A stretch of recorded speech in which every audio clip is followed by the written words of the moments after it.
Welcome back to the Line Podcast. My name is Aaron Alexander. For humans new to this program, it is a place where we bring together the world's leading thought leaders on all things health and wellness to help you optimize your mind, body, and movement. Today's beautiful guest was JP Sears. He is a dear friend of mine. In this conversation, we get into the way that humor affects our mind, affects our bodies. We get into the way that our homes and our environments form our thoughts, breathing practices, all sorts of great stuff. It was recorded at his home in Austin, Texas, and JP is phenomenal. He is, I don't know how many millions of views, and people are following along with his stuff. He is a comedian. He is I would say he's a philosopher. He is a Czech practitioner, and he's a brilliant human being. I truly mean that. So grateful for you guys following along on this journey. If you have interest in starting the 5-day movement challenge, where you can learn how to integrate more effective movement into your daily life, you can jump over to alignpodcast.com. On there, you can find the book, you can find links to the show and the show notes and all the things that you need to go deeper into this conversation. I wanted to thank Organifi for supporting this podcast. Organifi is a phenomenal company that delivers some of the best supplements that I have come across. They are all USDA organic, they're gluten-free, they're dairy-free, they're vegan. Holding my hands right now the coconut and ashwagandha infused green juice. I actually put some of this in my smoothie today before going for a run, and I love this stuff. It has all the green stuff you would need. It's got matcha, I'm reading it right now, wheatgrass, spirulina, chlorella, all the good stuff, and makes you feel great, and it tastes delicious, and it is an amazing addition to any smoothie, or you can just put it in some water by itself as well. Flavor up your water. You can get yourself 15% off on your purchase of anything over at Organifi by using the Align code. So go to Organifi.com, Organifi.com, and then use the Align code at checkout, and you'll get yourself a sweet 15% discount. This was a co-released episode, so this was released over at JP's podcast as well. I believe it's called Awaken with JP. He's an amazing interviewer. He's an amazing conversationalist, and I wanted to share this with you guys on this end as well. So check out JP's work. He's amazing. His book, How to Become Ultra Spiritual, has been out. I think it's been out for a couple of years now. He's got endorsements from Tony Robbins and all sorts of amazing people. He's great. I know you're going to love this conversation, and enjoy. Here we go. Back to the show with JP Sears. Pow. Align Podcast. Aaron Alexander, you and that beautiful voice. Hey, brother. So right before we jumped on, you took me through breath work. And the only other time I've done something like that was with Mark Devine. He's a Navy SEAL, awesome dude. And this was my best experience. And I think before I tell you what I experienced, it's really freaking groovy. So what the hell were we doing, and what did that do to us? Yeah. So we essentially just did some hyperventilating ourselves and then playing with breath holds, now called Wim Hof method. So Wim Hof is the one that invented respiration. Is that what we give him credit for nowadays? Yeah, I don't think I had ever really been breathing until I discovered Wim Hof's YouTube channel. It's fun. So we dumped a whole bunch of CO2, and then we played with some breath holds after that. So essentially we were doing like large inhalations and then through our mouths, and then just kind of letting the breath out. We did that for about 30 repetitions. And then on the last exhalation, we breathe all of our air out and then hold that. And then on the next inhalation, we breathe all of our air back in and then hold that, and then take another couple normal breaths, and then do that sometimes 3 times. That time we did it a couple times. It's shown to make your blood more alkaline. And essentially, the big thing is it's like a autonomic nervous system reset. Wherever you were at before, Now you're kind of at more of like a parasympathetic baseline is what I'm shooting for. So we're shooting for. Wim, I don't know, the world that does that stuff is shooting for, I think. That's cool. One aside from like I do feel charged, not charged in a like sympathetic, like stressed, excited, but I feel charged in a solid, like I feel more solid in my physical and mental bodies. And one of the like little stoke factors I got, like when we held our breath out, when we did the 30 inhalations, exhalations, the kind of the hyperventilating, then exhaled it all out, held the out breath. It shocked me how long I could hold it, because I mean, I don't do this practice regularly, though I think I will. And then, I mean, I would guesstimate a minute, and it felt effortless. And then the next breath in, we held that, and that seemed like it was a minute easy. Yeah. And you can go much longer than that too. Yeah. I heard a lot of people reporting like 4 minutes and when with practice. So that's pretty freaking groovy. And do you have something like that in the new book? Yeah, I actually had Wim review parts of the chapter. Then another guy called Patrick McCowan review and help edit with the whole. One of the chapters is all about nose breathing. It gets into breath in general. It's just for the most part, nose. The nose is the system that's built to breathe for at least the first, like I break it down to like a gear systems approach, which I got from Brian McKenzie, another guy that's like a breath aficionado who also reviewed the chapter. But most of us, you see a lot of people kind of like sluggish type folks. Perhaps they might have like a receding chin and kind of they might be not in the best of shape. Oftentimes what you'll see with that person is their breathing patterns will often be in their mouth, like pretty quick.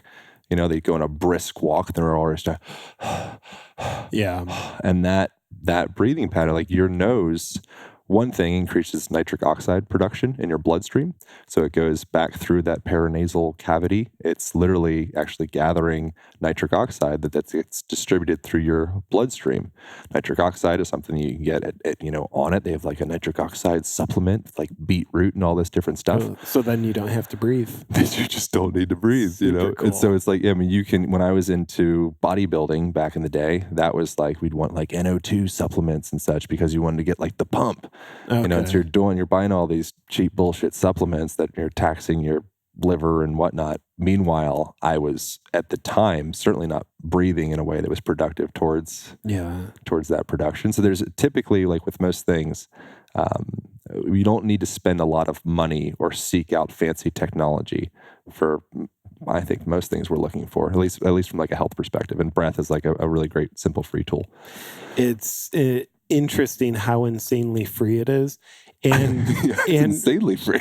And for how free it is, I love the fact that like it's becoming hip now. You know, of course, everybody's heard of Wim Hof, and I haven't taken his stuff. I've heard great things about it from friends who have. You've got powerful info in your book on breathing. So I love the fact like you can't really make a crap load of money selling breathing, though I'm sure Wim Hof gets his fair share. He's all right. But nonetheless, like there's no breathing industrial complex where someone's trying to, just make billions off it. So I love the fact like we're being handed essentially the sovereignty of our own breath back to us because so many of us, like you said, do breathe out of our mouths. And, one of my favorite comedians, do you know Bill Burr? Of course. He's one of my favorite comedians. Yeah. He's excellent, man. On his podcast, he's always referring to mouth breathing morons. Yep. So we can cure our mouth breathing moronness. Yeah. And it literally changes the facial structure of a person as well. So like any type of like orthodontal issues, especially as a young person, with your tongue, like you can play with it now as you're breathing. If you breathe through your mouth, your tongue will kind of drop down to the bottom of your jaw. Otherwise, like it blocks your airway if you're breathing through your mouth. Right, exactly. Yeah. So you literally can't get that tongue up into that roof. Yeah. If you go like more of like Eastern perspective, you call it like completing the microcosmic orbit, the governor channel in the central, you're creating that electrical loop through your body. Or you could look at it from more of like a Western perspective, which would, both perspectives are sharing ideas. And you could look at that tongue as literally acting as like a retainer for your upper jawline. So when you push that tongue up, it's really pushing those teeth out. Whereas our facial muscles, they're all kind of pulling in. Yeah. And so if you just allow those facial muscles to kind of have their way, they'll start to narrow that jawline. Yeah. And so I grew up with like this bell curve jaw, whereas it was like pushed into the middle. I had to get this thing like, do you know what I'm talking about? You put it, Yep. you twist the key. Yeah. It's terrible. You like feel your face cracking. Yeah. You know what I'm talking about? Yeah. Did you have one of those? I'd never had one of those. I had a regular retainer. And to your point, so you're saying when we're breathing optimally through our nose, our tongue essentially naturally rests on the roof of our mouth. Yep. And that helps essentially our cranial facial structure develop correct. appropriately. Yeah. Yeah. You know who Paul Check is? Yeah. I've done several episodes with him. Okay, awesome. And I started training with him and then eventually teaching for him, but started training with him when I was 20. And he teaches a lot on breathing, and I won't pretend like I have everything retained. I haven't been actively doing check practitioner stuff for a long time, but he talks about each time we breathe in, there's a slight expansion of our tongue, and when it's on the roof of our mouth, it's therefore doing exactly what you're talking about, helping our faces develop properly. Yeah. It's I mean, there's so many different things. Like you could look at your tongue. The environment of your mouth affects the structure of your body. Then you could expand beyond that and look at the environment of your home or your office or your travel. Or, we're always being formed by our worlds. Yeah. It's like, so your house acts as a bit of a jump, but your house acts as like a retainer for your mind and your body as well. Say more. I like that. So one of the chapters in the book is all about spending more time on the ground and the value of that. So if you look at cultures that toilet on the ground or sleep on the ground or eat on the ground, they have minimal to no incidence of osteoarthritis of their hips, of their knees. Pelvic floor disorders aren't as much of a thing. Fall risk, which is the number one leading risk for elderly needing assisted living. I fall and I can't get up. That's just not even like a conversation anymore. So when we go into these easy boy recliner and then into the car and into the desk, staring at the computer screen and onto the plane, and onto the bus, all starting right after you were beginning like your developmental patterns as a child. You're extending your back and you're cross crawling and then you're squatting and then you're standing and then you're plopped into a stroller and then you get plopped into a car seat and then you start kindergarten, you're plopped into this desk and then you start having the forward head posture and then we give you Nike sneakers that raise your heel up. Now we're throwing this whole complicated equation into your system. And then we start, pharmaceutical drugs start coming in. And then street drugs too. Street drugs for the most part, those are probably, anyways.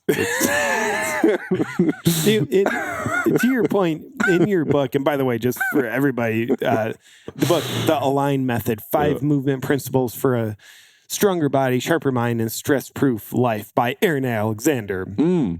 Forward by Kelly Starrett. Do you know him? You would probably, right? Kelly, I know. Supple Leopard? Become a Supple Leopard? I know the name. Never met him in person. Anyways. But to your point in the book, you have this beautiful reference, which I think really drills the point home of that Indian. I don't know if he's a saint, but just that Indian guy. And I think a lot of people have seen pictures of him. This guy who's held one of his arms above his head for like 10 years in devotion to God or whatever he calls God. And because he hasn't used his arm, it's frozen there. It's like calcified. He's literally lost the use of his arm. And the way I read it, that was a beautiful, extreme reference, but beautiful example showing what happens when we don't use our bodies, when you talk so much about the floor culture, when we're not getting up and down off the floor, we're, the toilet is raised, the seats are raised, we sit on a chair at work, then we lay down in bed, but like we're doing that from the sitting posture because the bed's raised up off the floor. So, I think as an example of what happens to our ankles, our knees, our hips, when we're not using them in like the full 3 dimensions that they're meant to be used in, we can kind of become stuck and rigid like this saint you're talking about. But then when you reference these other cultures where they eat on the floor, they do things on the floor, and oddly enough, they don't have osteoarthritis.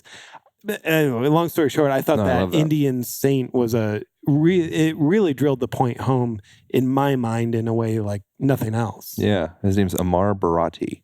He held his arm up for what was it, Shiva? He's holding his arm up for. I have it in there. Who is Shiva? By the I don't way? even know. That's what I was saying. I was like, Shiva. Yeah, Shiva's probably like who's Shiva? probably It doesn't some matter. Instagram influencer with that. So like bikini model I does think a he lot was of holding thong up shots. in the name of Shiva.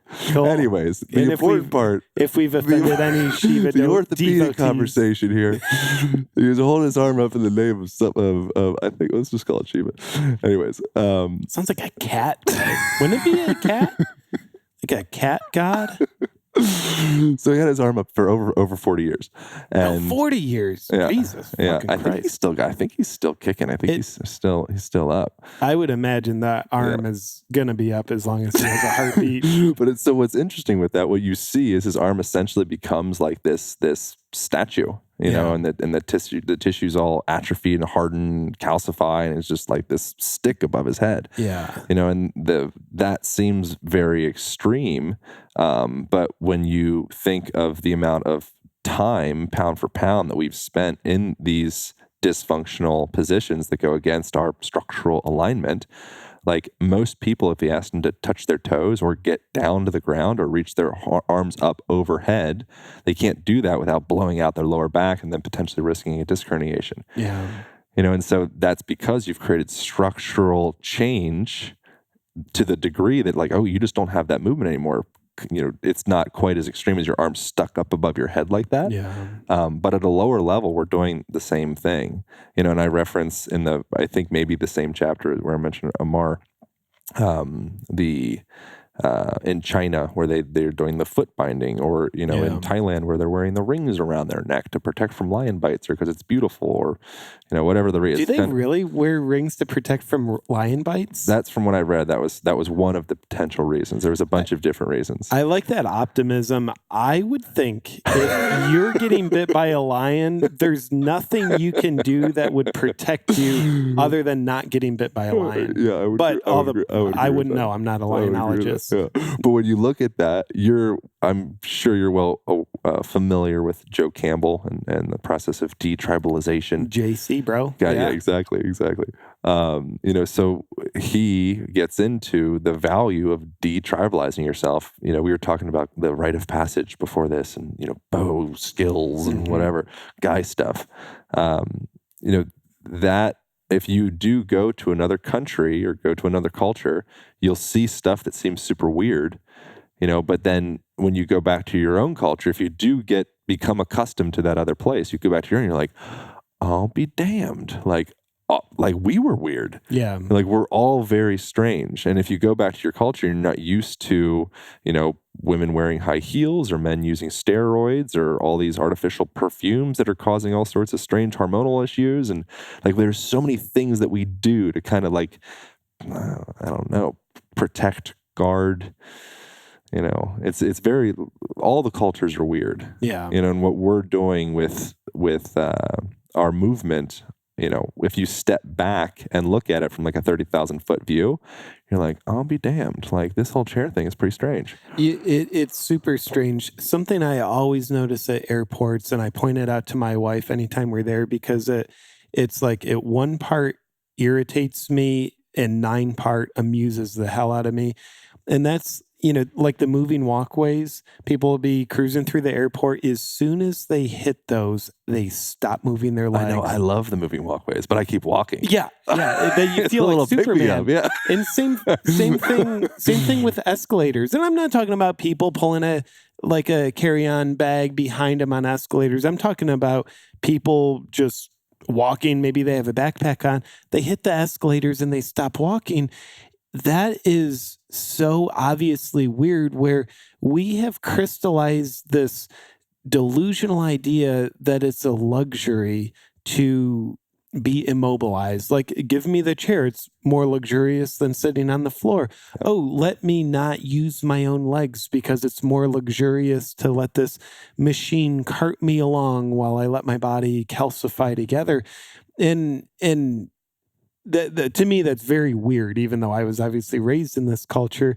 And I think we're reaching the point where the tides are turning on that, because now it's like a lot of us look at like, wow, a stand-up desk, that's a luxury. Yep. So we're realizing like our legs and our ability to move our body, it's a great gift. We don't have to vilify manual labor. Here's a thought that I've never thought of before. Aaron, tell me if this is 100% true, because it will be. I'm ready. You know, I think in the West, we probably all come from a time of manual labor, farming, bricklaying, where it's like white collar stuff used to not exist. But when white collar stuff became in existence, you get like businessy people, office jobs, paperwork, people who are essentially leveraging the labor of other people. I could imagine, wow, that white collar stuff, that's looked at as the luxury, because the rest of us, we're outside, we're cold, we're muddy, we're breaking our backs all day. So because it was so fresh for generations, everybody was doing manual labor.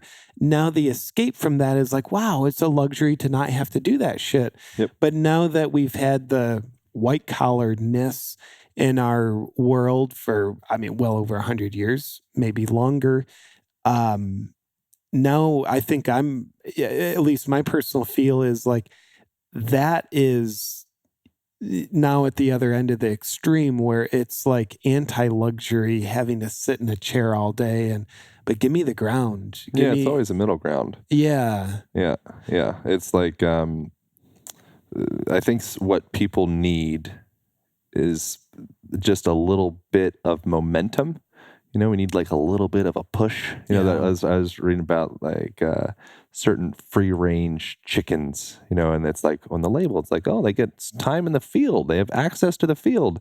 You know, meanwhile, they're in this dark barn, and then they open up the little door and like, okay, guys, you got your field time, you know, and they're like, I'm not fucking going out there. Yeah, because they're not used to it. You know, like the lights, it's like blinding my eyes, you know, and the crickets, they could kill me. Like, I don't want, like, I'm staying right here. I'm staying put, you know. And so I think what the way that I wrote the book was in such a way that it's essentially giving people, you know, a myriad of bite-sized little tidbits that they can start introducing into their life just to gain a little bit of momentum. You know, and so something that's like really simple would be, you know, we talked about the breath stuff. We talked about maybe spending, you know, check your text messages, or check your emails, or eat your breakfast, or drink your tea, you know, sitting on a comfy rug with like a Moroccan poof cushion, or maybe get a foam roller, just throw some pillows down there. Yeah. You know, and in that process, you'll start to mobilize your hips enough, circulate your fluids enough that you're like, damn, like, I think I could do some yoga. Yeah. I'm like kind of turning into like a yogi in my living room here. Yeah. You know, now it's not as like kind of uncomfortable of a transition to maybe like, I'm going to do a community class, I think. You know, another thing would be, you know, you become your environment. You know, so if you are doing your work inside of a closed room with blank walls, one, your brain caches that memory. You know, so when you go into that room, your brain's like, bloop, cool, sweet, I've already got it. I don't really need to think. Like visually, I don't need to do much. Interesting. So I can kind of check out. Slow down a little bit. Interesting. Versus going out into nature, you know, you go out and you say, oh, bird, squirrel, lion. Good thing I have these rings around my neck. Can people get the rings? Like, do they come with your book? No, it's on the website. That's cool. Yeah, it's not in the book because it would be, you know, dude, a little awkward. Heart disease, cancer, lion attacks. Yeah, I think that's three number big three. killers in the West. The WHO. That was the World Health Organization. I think that was it. Yeah. But I love your idea of momentum in something. I mean, you have stood for this for so long, and now you beautifully put it in the book. Floor culture, being on the floor. I've never heard other people really like stand for that and advocate it as a way to a better body, a better mind, reduce stress. So I'm curious, when we get to the nuts and bolts of it, obviously being on the floor helps us use our hips, our knees, our, ankles in a way they're supposed to be used, keeps range of motion going. Why else are you such an advocate for the floor culture? I think So for one thing, I'm kind of like a canary in the coal mine for circulation issues. So I've had varicose veins in my legs since I was like 15. And I recently had surgery to remove. I did like all of the new age shit that I could possibly figure out, rubbed all the oils on, did all the acupuncture, like everything could come. Like these veins are just, they're there. And there's nothing I can do. And so elevating my legs and using compression socks and spending time on the ground, because it's so much darn better for your circulation, has been a real asset for me. And that's what people don't realize in general. It's like it's a huge asset for everyone, because that's the way that your body's been structured to operate since the beginning of human, pre-human.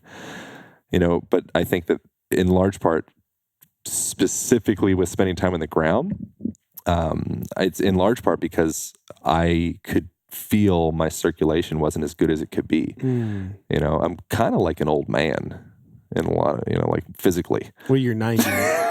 You look younger than 90. Yeah. I've experienced like 80-year-old tendencies since I was like 16. So I was like, I got to start working on this floor stuff. Yeah.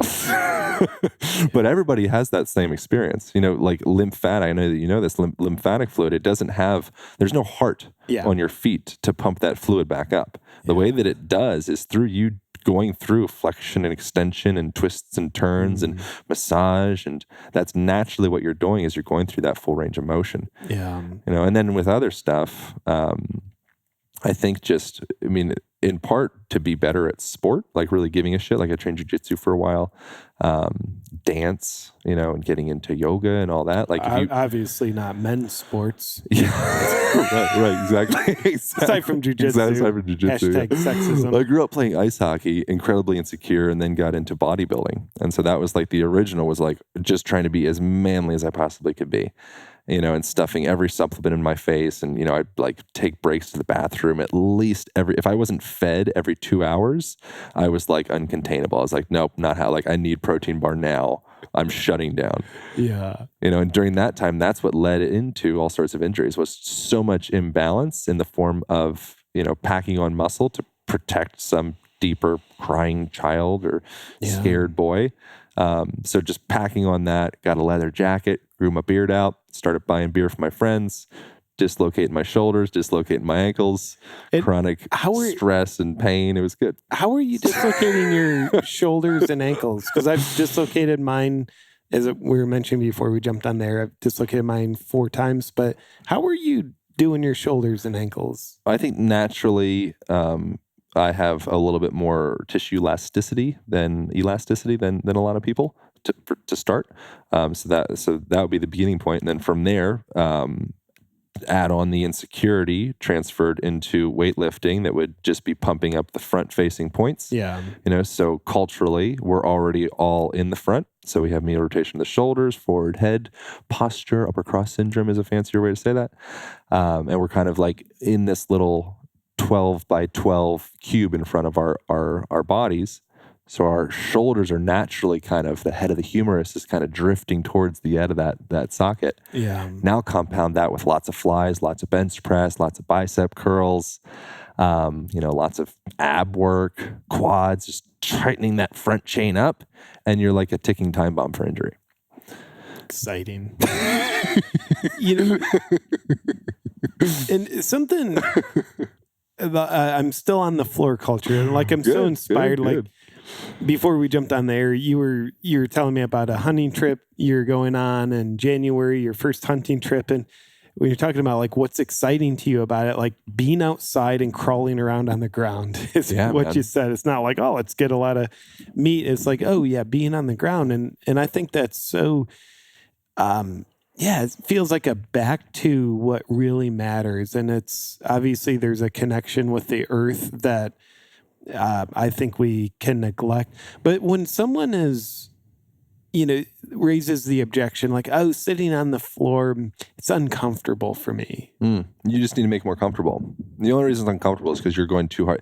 It's like if all of a sudden, I was coaching somebody to do a deadlift, and I'm like, okay, cool. Let's just lay 4 plates on, and we're just going to start at 405 and see how it feels. Seems like a good place to start.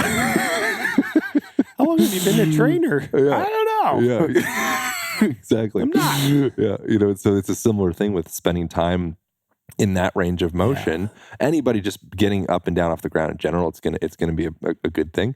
But if you're actually going to spend any reasonable amount of time there, one, make the ground super comfortable. Two, you need to raise your butt up. So your butt needs to be up above the level of your knees. When the butt's up above the level of the knees, those ischial tuberosities, those sit bones, they're going to be slightly sitting on the front edge. That's going to set the rest of your spine and your sacrum up for structural alignment.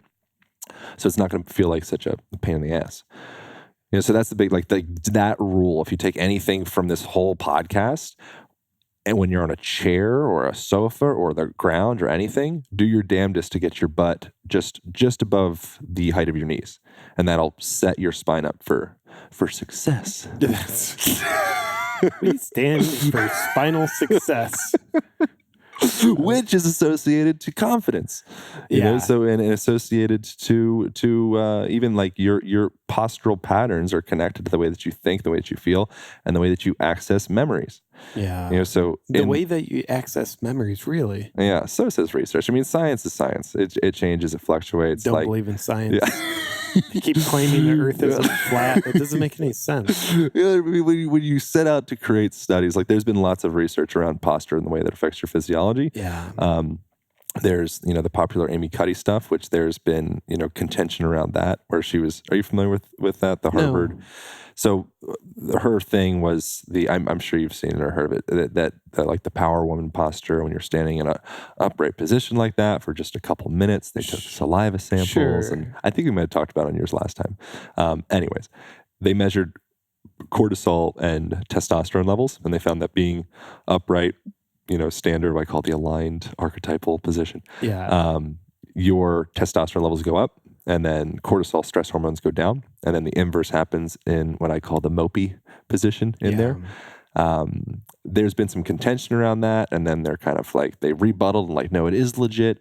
What is consistent amongst all of the research is that your postural patterns do affect the way that you feel. So confidence levels, creativity, all of that, like more of like the what would that be called? Subjective, like your sense of like, I feel better. Sure. That's consistent. One of the studies that I have in there that I found pretty darn interesting was done in San Francisco University. They had people in a hunched over position. And then during that time, it was easier for them to access more depressive memories. And then they had people go into an upright, position. And it's like, oh, wow, like all of a sudden it's easier for me to remember that time that, whatever, I had that date with that girl and it was a great experience for me. That makes a lot of sense. I mean, I'd imagine it's like if you grew up being a high school football player, if someone puts you on a football field, I'd imagine you get a lot more detailed memory of the games you've played and memories you probably otherwise wouldn't have. And, if you were beaten in a basement, then you put someone in the basement, they're probably going to have negative memories. And I've heard studies where they, someone smells the same cologne of someone who abused them and they go into quite a stress response. And those are extreme examples. One of them I 100% made up, though I do believe that could be true.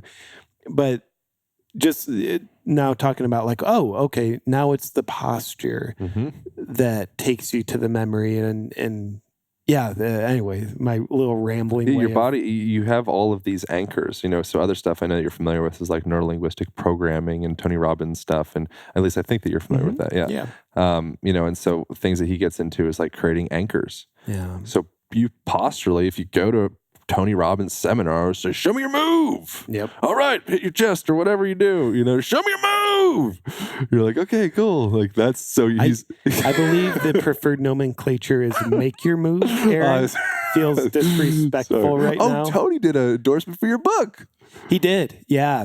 That's great. I feel so honored. TR. In fact, did I tell you I got to perform for him and his platinum partners at a private event? No, that'd be fun. It was super thrilling. Yeah, that's great. I think it was last January, coming up on a year ago. But yeah, that was certainly a thrill. I feel incredibly honored by him as a human being. Of course, so admire him, and my life has certainly been wonderfully enhanced by his work. Yeah, he's interesting, man. He's What do you find interesting about him? all sorts of things. I only have positive things to say about Tony personally, because I don't know anything about his personal life to have any opinion. Yeah. I know that he's a damn scientist. Like his ability to hold a room and keep them in a plastic state, like a neurally plastic state, is really beautiful. Like I think the world in general can learn an immense, like our whole education system can learn an immense amount from just attending some Tony seminars. Yeah. And being like, wow, these kids, we were just jamming information down their face when they were done like 7 hours ago. Yep. But and I think something you and Tony have in common, you really are aware of how much our physiology affects our brains, our minds. And so you mentioned like Tony's always like, yeah, make your move. It's, when you're sitting in the same room with him for 12 or more hours a day, if you're just sitting in the chair, like 45 minutes into it, cool. You're kind of cooked. You're going to be pretty checked out, but you're not in your chair for probably more than 30 minutes, maybe 45 minutes at a time, because he's got you up, jumping up and down, which, by the way, try jumping up and down in lousy posture. It's just, it's a movement that facilitates good posture. Yeah, you have to figure it out. That's what babies do. That's why babies are so good at posture. Because of Tony Robbins seminars. That's what I'm trying to say. Dude, I love that. There were floods of babies at the... It's an untapped market. It is. I think that's Tony's primary demographic, isn't it? Yeah, it's cool. Yeah, babies do a good job with that whole posture thing because they don't have so much excessive patterns and muscles that are kind of wrapping them in these positions. So they have to gain relationship with gravity. So that's what Ida Rolf's whole perspective was, and the whole, the osteopathy in general, which is a lot of what her work came from. Probably both. And she died of a lion attack. Is that true? I think that was it. She didn't have her rings. Yeah. Fuck. That's where she went The align wrong. method wasn't out yet. Yeah. But so one of her quotes is, once the body comes into alignment with the field of gravity, it begins to heal itself. And that's like, we need to be, I think gravity has a bad rap. If it's like, it's pulling you down, man, you got to fight gravity. It's like, no, like you need to be in relationship with gravity because it heals your cells. If you're in a Tony Robbins concert, which is essentially what it is, and you're jumping up and down and having to figure out how to find that stack from your foot to your knee to your pelvis. Like that's what babies do so brilliantly because they don't have all of those wraps, so all they are is a pure relationship to gravity. And then they start learning. And then that learning process is where the disease starts. There's an Alvin Toffler quote that says you need to learn. I don't remember what the first parts are, but like the leaders of the world, the future of the world will be those that can learn, unlearn, and relearn. I like that. So originally kindergarten comes, and the driver, the baby seat and the stroller and, all of those things happen. You're learning. Now, maybe listen to this podcast. It's a process of like unlearning, blurring into learning, and that's like, okay, how do we apply this stuff? So a starting point of relearning, re-educating yourself would be do like your kids do. Your kids don't sit still, hunched over in a chair, staring into a screen all day long. They get creative and they weird and they wiggle and they hug each other and they like eat dirt. They go outside and they stare up into trees and they play make-believe. It's a big deal. But speaking of which, in your book, you talk about play, but you talk about several varieties of play. There's, forgive me if I don't remember them all off the top of my head, but movement play, social play, I think imagination play. Yeah, I mean, there's so many different forms. It's just reducing down for like an educational model of like, there's a lot of variety here. Yeah, and coming down with a very digestible, I think 4 or 5 categories of play. That was so helpful to me. Oh, cool. Because I'm someone, I love playfulness. It's shit, kind of make a living off of it. Yeah. But I always think so one-dimensionally about playfulness. And and seeing your book, it helped open me up to the multi-dimensional beauty and opportunity of it because, just when the term social playfulness, like, yes, like that's something I don't hang out with friends nearly enough because I can get like, dude, I'm traveling every weekend. And then of course I want some time, just me and my wife. And then it's like, no more time. But I feel that the deficit of like social playfulness, and I don't realize like, yes, that's a thing. And imagination playfulness and like movement playfulness. I think that's probably the thing I have the biggest deficit of because I'll exercise. And exercise and movement aren't necessarily the same thing. Yeah. But like then, like just a couple days ago, I was shooting a basketball with friends for the first time in a long time. I'm like, this is evoking something out of me that hasn't really been evoked for a long time. I haven't been using the faculty of movement playfulness. Yeah.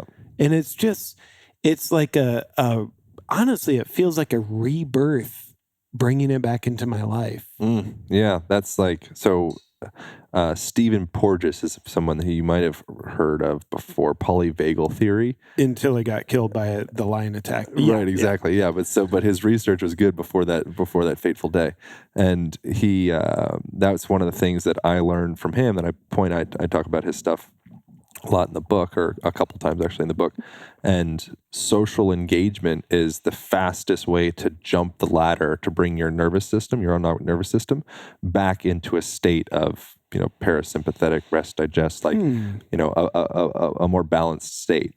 So many people, they can get stuck in this stress cycle, and that connection, that's why you enjoy spending time with, is Amber your wife? I think so. Okay.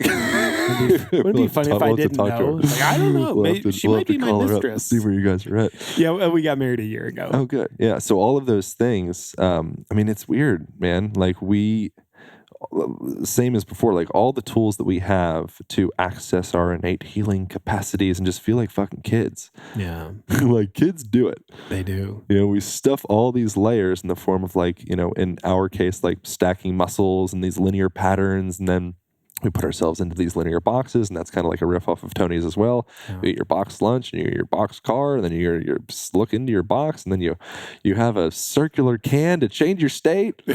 That's his thing. So we get so accustomed to those boxes, the idea of going into something that's as dynamic as play feels really uncomfortable. Yeah. And an indication of a really robust, well-oriented, well-adapted adult, I think, is an adult that can find a kid or a puppy or anything and just like, woo, like have a good time. Yeah, I love that. It's a really big deal. If you're in that position, then it means that you've kind of polished out your corners. But most of us in the society that we live in is predominantly like corner, linear, straight line dominated. Yeah. And if you're in that society, Master and His Emissary is a good book about this. This is a nice one. I highly recommend. You checked this one out? I have not. Oh, fuck. Master and His Emissary is about, I think his name is Nathan McGilchrist. And it's about how gets into like the relationship of the hemispheres of the brain, and so when we are more left hemisphere dominant, which they're obviously all like interrelating to do all the stuff that we do, but we're more in that like analytical, executive function, get shit done type brain, that will tend to trump that more creative, throw paint at the wall, just have fun and dance. And what you see, so that's what happens at an individual level, what you see on a cultural level, like Western culture at least, really similar stuff. Yeah. So there was a time I think like pagan time where you see like a lot more circles, and there was a time where the things were a lot more, like the corners were less sharp. Yeah. And then once we create that transition, it's like, no, we do pillars now and we do right angles. Yeah. You don't see that in nature so much, but now it's become the way, and that's what you're indoctrinated since you're a little guy. Yeah. In fact, some would say you don't see that at all in nature. There's an Alan Watts quote that I probably won't say the entirety of it yet. It's something along the lines of, nature only does squiggly lines. Yeah. It doesn't do straight lines. And you can look at something out in nature from a distance, it might look straight. Like if you're far enough away from a tree, you can look at it like, that looks pretty straight. But you get up, nope, all squiggly lines. And, it's like when we have the right angles, like, the well manicured lawn and the landscaping, is like, that's not how nature does it. Yeah. And then I think, as above, so below, inside, outside. And therefore, I think our internal nature, our true nature, just like you're saying, like, man, more circles, more squiggly lines, the playfulness. Yeah. And then if you are in a straight line is more likely to break in nature. The reason that trees don't break is because they're comprised of thousands or tens of thousands or millions of little squiggles that are all balancing off of each other, so that the wind blows. So like we have infinite capacity to bend and wiggle in all these different directions. Yeah. But it's the same thing with a kid. They're just a bunch of fucking wiggles. So you can huck them down a hill and they go, woo! I just imagine how that could be you perceived as child abuse. No, I'm not condoning that. Your kids I'm not condoning it. But you're also not saying that it's not a good idea. I'm not a parent yet. So anything that I say in relation to childbearing, disregard. I bet the helicopter parents aren't on the verge of like, let's throw Timmy down the hill and see what happens. I was reading recently about systems theory and complex systems versus complicated systems. So complicated systems are more that of like computers or your car or any of that stuff. So in a complicated system, there's a lot of stuff in there. But, you replace your tire falls off where you replace the tire. In a complex system, there's a lot of stuff in there, but it's all integrated throughout the whole. Okay. So in a complex system, it actually thrives. It's kind of like the idea of like anti-fragility. So if something's, I apologize for throwing all of this random different like bookie shit out. We should be talking about the align method right now. And lion attacks. But please go on. But so in an anti-fragile system, it gets stronger from being exposed to nature, being exposed to exercise, being exposed to any form of stress. In a more complicated system, your car it's like, that car's got 150,000 miles on it. Like, I don't know about that. Yeah. It's like your body's like, no, put 150,000 miles in that thing. Yeah. So where you fall more into that category of squiggly complexity. And so we thrive on adaptation, but we've been brought into a world where we believe that we're a bunch of complicated lines. And then that leads us into potentially physically and psychically breaking, which ends up looking like anxiety, depression, and, suicide. It's a really dark thing to say, but it's a thing that happens. Yeah, it is that way, isn't it? What do you think are the biggest factors that erode playfulness out of people's lives? Fear of lion attacks. Yeah, it's not a happy matter. It's not something to joke That's why about. we walk around all stressed all day. Yeah. I think shame is a big thing. One, the belief that I can't play. Two, I think play doesn't need to be a thing. It doesn't need to be a movement. It could be a perspective. Agreed. So if you walk into the boardroom and you're the CEO, boss man that calls all the orders or whatever, it's like recognize that, there's a good chance that this life thing is just a big dream. Yeah. Or maybe it's a simulation, or maybe it's, I don't know what. I recently saw, what is it called? Hitchhiker's Guide to the Universe. You ever seen that? I have. It was years ago, and I retained nothing from it. But yeah, I know right. Nor have I. It was days ago, and it was hard for me to retain. I want to read because the symbolism, it's good. I just am not smart enough to keep up, and I whatever. But in that, essentially, I think Earth is like built by mice, and it's this experiment on humans. And there's like these like aliens that build planets, and then they like ran out of money, so they stopped building planets. But anyways, I don't know what the heck this Earth thing is. But I think when you go into your boardroom, you should recognize that you don't know what the heck this Earth thing is either. Yeah, agreed. To your point. I've always said playfulness is a state of mind. It doesn't depend on your external circumstances. You don't need the playground in order to play. Though a playground once in a while, like, cool, that's great intentional way to play. But I think playfulness it's a state of mind, and therefore our awareness helps us find like, what is there to be playful about in this moment? And I've you can have the executive goes in there and lightens the mood with a little, like a joke. But then when we have our taking things too seriously, like, all right, cool, now we're constipated with our playfulness, nothing's coming out. And I think to your point about shame being something that erodes playfulness, I think oftentimes our undealt with shame and fear is what creates the symptom of us being too serious. And then being too serious creates the symptom of there's not enough playfulness. We connote being serious as being in control. Mm-hmm.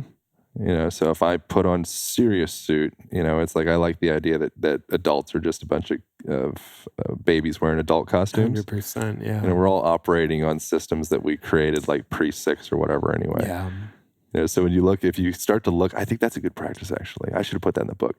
Look at people. I do have... Here, let me give you a pen. Put it in the book now. I should have put in the book, literally, singular. One of the practices I have in there is to look in people's eyes more regularly. It's like in the vision chapter. It's just like, do that. Like, check them out.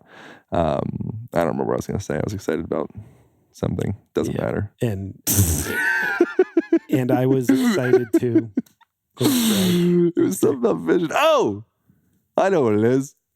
You should look. Not should. That's a terrible word. It's a good idea, in my humble opinion, to play with the idea as a practical exercise. Next time you are anywhere having an argument with your wife or girlfriend or boyfriend, or whatever, look at them as a baby. And see, and then maybe play with them looking at you that way as well, and like have a moment with it, and just like explore when you walk into the grocery store or someone cuts you off, or beeping at you or flicks you off or whatever. Yeah. Look at them as like a little 3-year-old baby driving their Land Rover, and I find when I do start to perceive the world from that perspective more, I don't know, it's at least sillier, but it's also a lot more compassionate. I agree. And that's something I typically don't do that with a baby, but looking at people as though they're a young child. I do that with babies, looking at them as though they're an adult too. Interesting. It's weird. That's definitely anyway, trippy, bizarre world. Yeah. I personally think a lot of, probably 90% of the time, if not more, when we get upset or mad at someone, especially like our fights in our relationships, it's our inner child being triggered about some kind of unresolved shame or fear that we still carry around. And, something babies are great at that we're not is they're great with just being emotionally honest. Like if they're upset, they cry. They don't make up 2 hours of some elaborate story about what happened, all as a way to disconnect from their actual feeling inside. Babies will just cry. They'll be upset. They'll be angry. They'll be afraid. They'll be ashamed.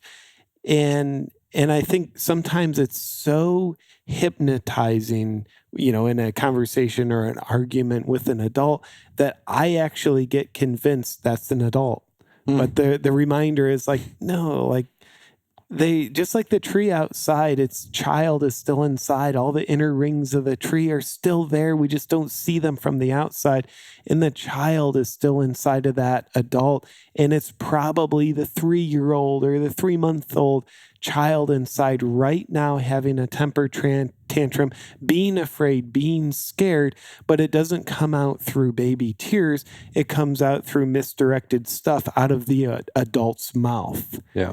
And that can be very misleading. Yeah. That reminds me of a quote from, I don't remember this guy's name. He's considered the father of modern medicine. It was, in paraphrasing, he said that the organs cry, the tears weren't willing to.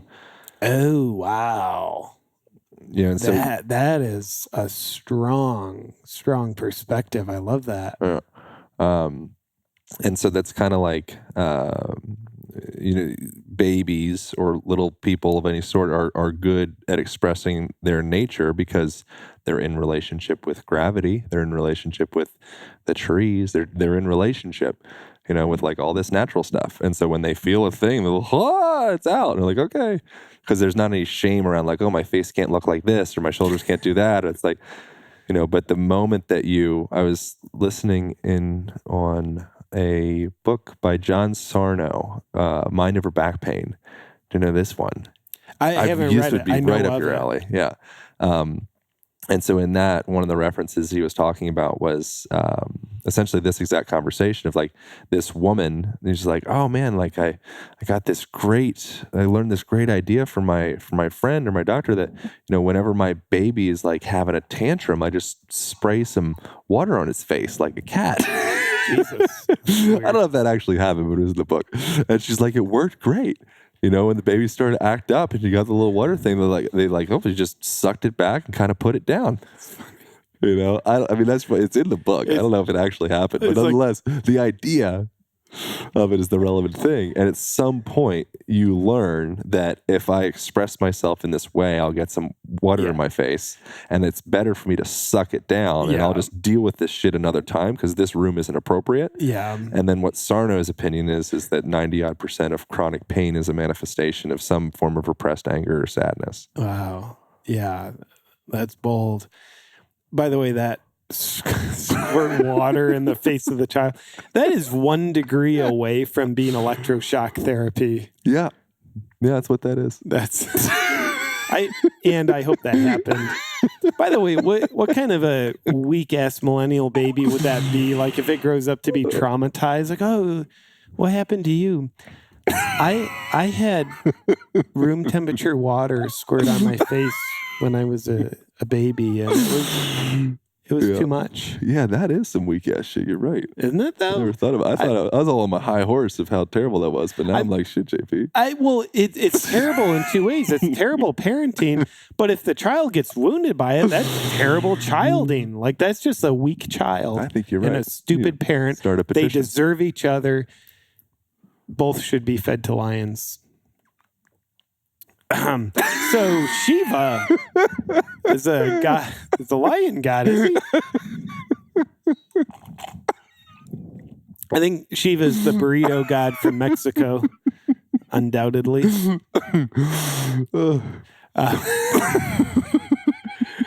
Man. So I'm curious if you were like top 3 things people can do to upgrade their being today. What might those 3 things be? Laugh more. Yeah, I think that's the primary thing. Put yourself into environments where you laugh more. It's probably a good reason why you're listening to this podcast and watching any of your content. Like people listening to this would have no problem with that idea, I think. So part of that would be taking yourself less seriously. So any opportunity you can do that. How would you recommend people take themselves less seriously? You're more of an expert on that. Yeah, well, typically, I mentioned a few minutes ago, I look at seriousness as a symptom. So getting to the root cause of why am I so serious? So at times I'll lead people through an exercise to help them get to what they're really afraid of or ashamed of that's causing them to be serious. Because I think when we're afraid or ashamed, but we're not vulnerable with it, meaning we don't feel the shame or the fear feeling when we're feeling it. Instead, we're trying to escape it, and we escape it through the seriousness, which is psychological control. We're just like bristling up so we don't have to feel what we're actually feeling right now, and we can pretend we're not afraid. So long story short, I think when we notice what we take most seriously, when we can ask ourselves, what am I actually afraid of here? We start to get towards the cause of the symptom of our seriousness. And honestly, I think when we then connect with what are we actually afraid of here, we need to feel the fucking fear. We need to be willing to hold space and hold the line and respect ourselves and accept ourselves enough where we say, I will be with this fear because it's coming from a part of me. I will no longer reject this part of me that's afraid. I will feel the fear fully and breathe with it. So to me, that's how we digest emotions. And so to me, that's a quick synopsis of how to take ourselves less seriously.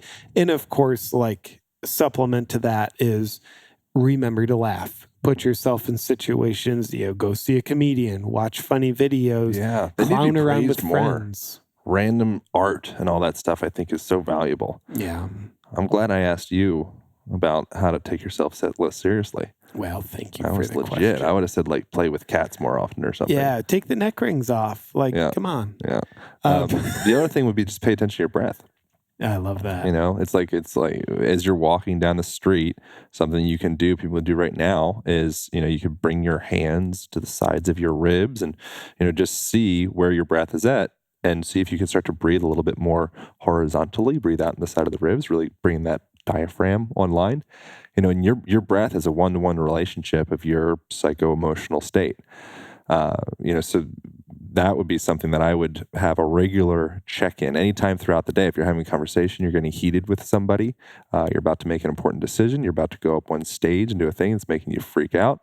Any of those things, if your breath is out of control, then you are out of control. So that would be a primary thing that I would look at for sure. I think, man, there's so many. I mean, that's literally like what the book is just breaking down little things. Walk more, hang more. There's other ones I think that are more valuable though. Compassion. Cut yourself slack. Yeah. Yeah, I think compassion. You know, like love yourself sounds too soft.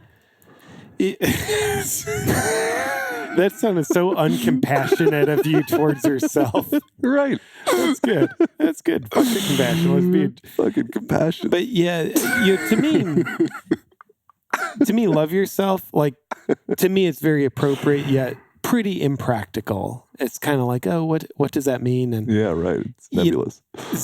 But you know, I think it's the core of everything. It is, and I think like a practical step to help us, you know, go in that direction that ultimately is the best direction. I think treat ourselves the way we treat other people. Oh yeah, Jordan Peterson had a good thing. Play the game, the rules of the game. Play the game as though you would, so that you'll be invited back. Yeah, and I think so many of us are great at being kind to other people. I mean, I doubt there's a listener of this podcast that's just routinely a jerk to everybody. So we're great at being kind to other people, and oftentimes we treat ourselves like a second-class citizen compared to how we're externally kind. So, yeah, aim to be invited back by yourself. Why do you think we do that? Is that because of like self-deprecation is like seemingly more socially acceptable? You know, it's a good question. I definitely don't know yet. I would guess one reason is, yeah, it's very unsocially acceptable to look at people and say, you're a fucking asshole and you're not worthy. Yeah. But when we do that in the quietness of our own self, we don't get punished for it. Like, no, we don't face rejection externally. I mean, we're actually exercising rejection of self internally. So I think one thing is we get away with it more.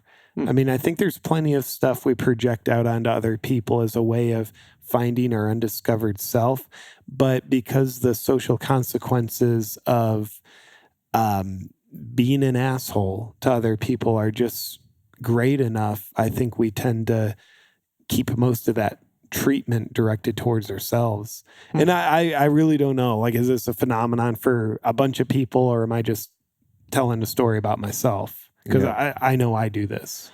Yeah, I have some like unpieced thoughts on like the financial system and like the stressors of being financially wealthy and successful and all that. And the system that we're in is one that demands continual growth. You know, because there's an interesting book called Sacred Economy by Charles Eisenstein. He kind of gets into like the roots of our currency, our economics, and it's all based around interest originally. Interesting. You know, so then wealthy people end up lending more wealth out with more interest attached to it. So there's just this interest machine. There's interest everywhere. So the only way to continue to pay that interest off is if we have this continual illusion of growth. Yeah. You know, and so what that does at an organism level, an individual level, is it puts this continual, you know, this perennial pressure on you to produce. You know, because we all have this sense, because of the system that we've been raised up in, that if I don't produce, then, you know, the shoe's going to drop. I won't be safe. Yeah. And so I think there's some degree of like financial success pressure in there as well. 100%. I think we all need a breathing exercise about that for sure. By the way, brother, I didn't even say it. Congratulations on birthing a book into the world. Thank you. I mean, and it's Appreciate not it. just any book, it's a phenomenal book.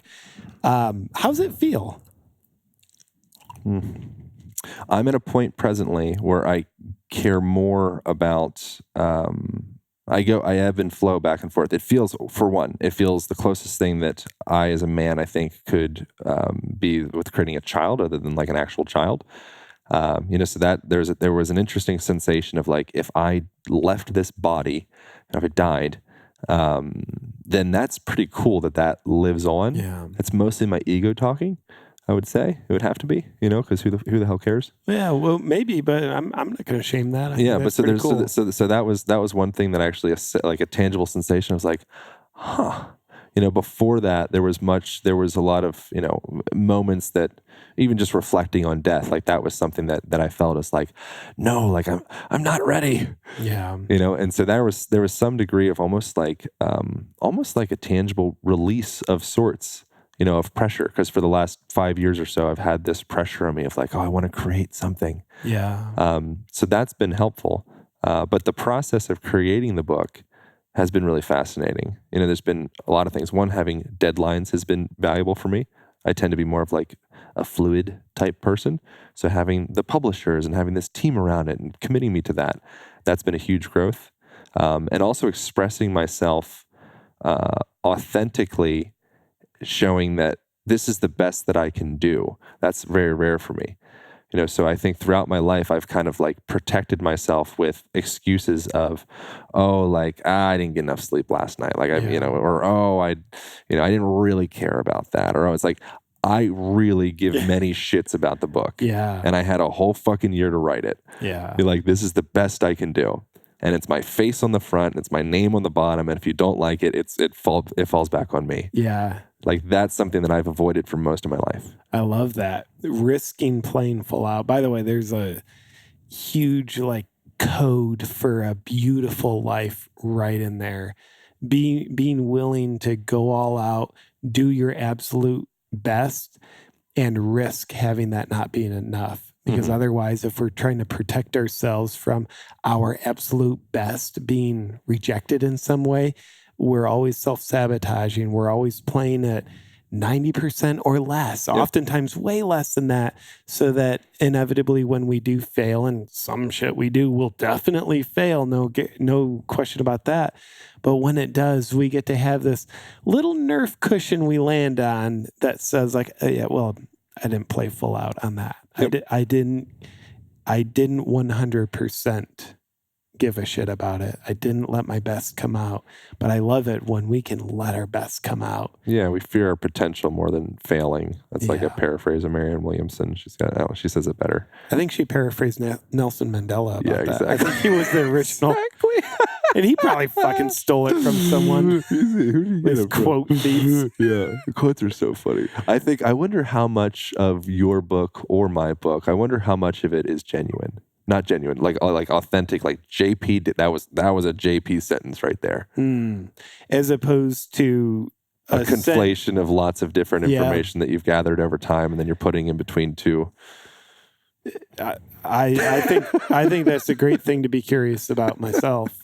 On that note, I intentionally don't watch that much stand-up comedy on Netflix. I'll certainly hit some of the heavy hitters, Bill Burr and Chappelle, but for various reasons. One of them being like I want to not be influenced to do it like someone else. That's great. And the other thing is like I don't want to have jokes or perspectives go into my mind. I consciously forget them, subconsciously remember them, and then they sprout out over here, into my awareness one day. And I think that's something I thought of because like in comedy, like there's, it is a huge taboo to steal jokes. Yeah. And I would never do that intentionally. Yet my fear is I would accidentally do that unintentionally. Yeah.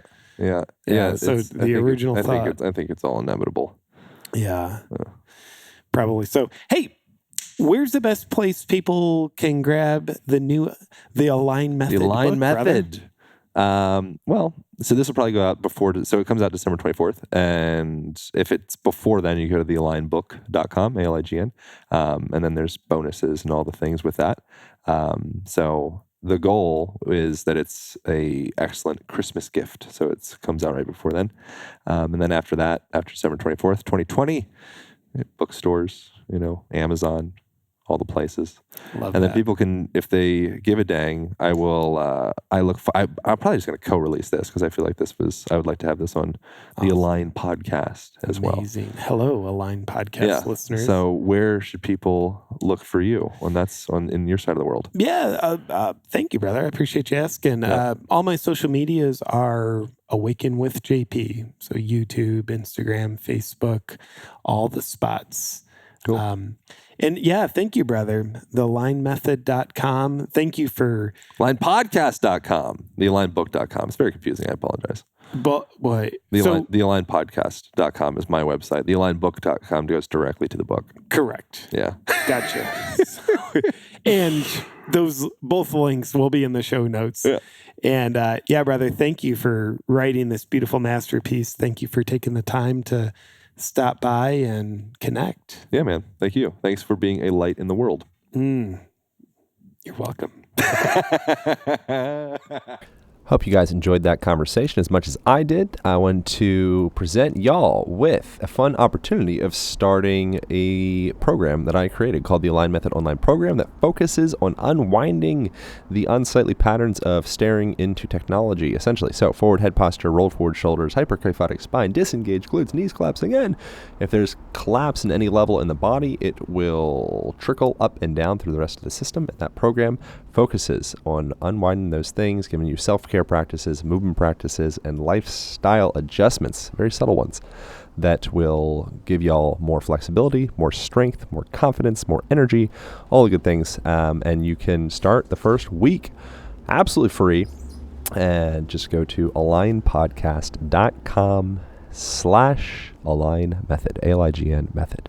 Along with that guy, you will receive the Align band, which is a heavy-duty resistance band with a door anchor, and that also comes with its own online program that is free with that thing. Go to alignband.com and start that program for free. I think that's it. I so greatly appreciate you guys listening to this conversation. So greatly appreciate reviews on iTunes, sharing on the Instagrams or the Facebooks or wherever you do your shares. This program lives on because of y'all. So it doesn't go unnoticed. Thank you for listening. Thank you for reviews. Thanks for joining your life. Enjoy.